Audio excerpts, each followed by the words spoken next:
Welcome to the Taiwan history. This section we will mention about the Western and the Chinese rule. And this is the Taiwan history between 17th century through 19th century. As we mentioned before in the former section, we have mentioned how Taiwan was shown on the world map. The background is a Portuguese vessel. They sailing through the Taiwan Strait. It is about the 1544 or 1554. Yeah, but actually that was happening in the 16th century.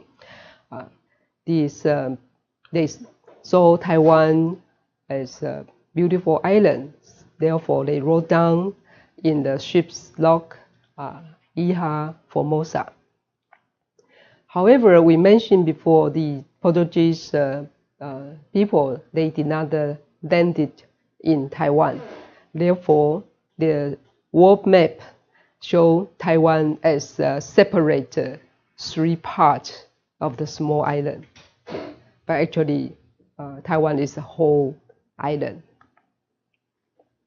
And that was the first encounter from Western force with Taiwan. In 1622, Dutch forces they landed on the Pescado Island. Now we call Penghu, and subsequently established a military presence there. I think looking at the background, why the Dutch people they came to Pescado. It is because of the commercial reason. The Dutch people was run by the East India Company, and they would like to do business with China and with Japan, like the Asian commercial market. But after the war between the Dutch and the Ming Dynasty, the Dutch was defeated, and then later, 2 years later, they landed in Anping in Tainan. According to some history book, whether it's officially or not, but we have the record heard that the Ming officers told the Dutch people, I will have someone to help you to go to other island. It's not far away, but it's not under the Ming Dynasty, and you may go there. So it is with the help of the Ming Dynasty, the Dutch people reached Tainan. Then in the same time, in 1626, Spanish forces they came to Quilon and subsequently expanded their control even to Danshui and the northwest of coast. The Spanish settlers arrived, but Dutch forces drove them out in 1642. I think if you look at the world history, Spanish soldiers, they came to Philippines. They occupied Manila and used the Manila as their base, military base. Therefore, the Spanish people, they are interested in the north part of Taiwan Island. They have drawn the map with such details, and then they landed the island, and also they built the four Salvadors, according to the history. But later on, the Fort Salvador was destroyed by the Dutch. The Dutch occupation was between 1624 through 1661. the Dutch East India Company rule led to the expansion of the commerce on the island and the trade with the merchants in China, Japan, and elsewhere in the region. According to some history book, they mentioned the East India Company. They are interested in the deer skin from Taiwan. Therefore, they will charge the tax on the aboriginals. They have to hand in one deer skin each year. It's like the protection fee paid to the Dutch people. I think that's for the reason of the commerce, and then they can sell to Japan to open the big market. Let's move to the people in the 16th century in Taiwan. From perspective of linguistics, the Aborigines in Taiwan belong to Australian language family, which also called the Malayo-Polynesian language family. I think there are many ethnic groups in the Pacific Island. They belong this language family.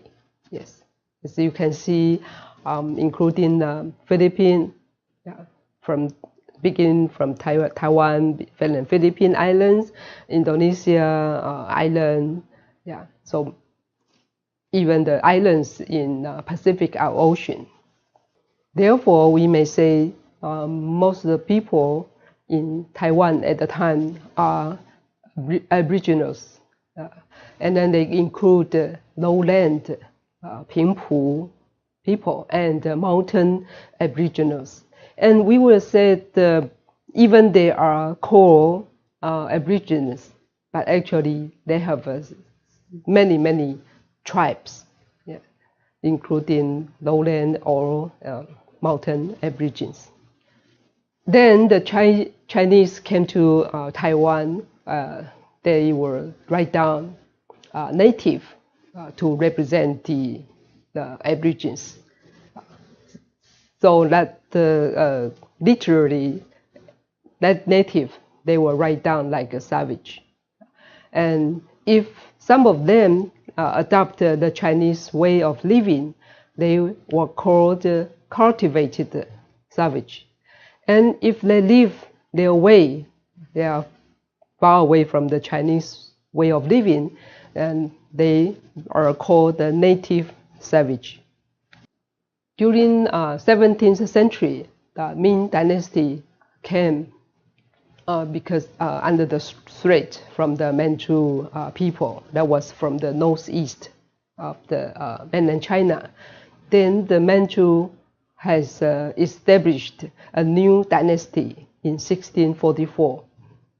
They call Qing Dynasty, and then they ruled China until 1911.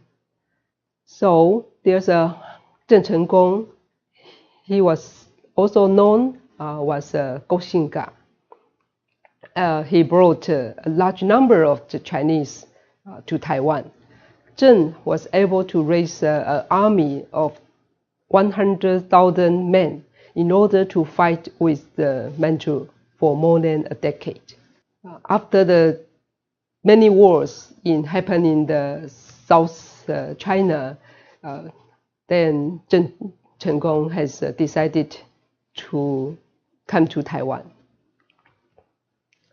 In 1661, Zheng launched an attack on the Dutch stronghold of Zeelandia. That was near now we call the city of Tainan. With 30,000 men, Zheng besieged forts that were defended by 2,000 Dutch soldiers. Then Zheng Chenggong established a Ming-style government on Taiwan. It included the Chinese legal system, court, the scholar system, and also advisor. Zheng Chenggong passed away at the age of 38 in 1662. His son, Zheng Jing, has continued to fight with the Qing dynasty. So after Zheng Chenggong's death, the Manchu government sent a navy expedition to the Pescados. And finally, the troops landed Taiwan. Local military forces promptly surrendered. By the time Taiwan was ruled by Zheng Chenggong's grandson, the grandson has no intention to fight back, so he surrendered right away. Therefore, Taiwan was brought under China's system. That was between 1683 to 1895.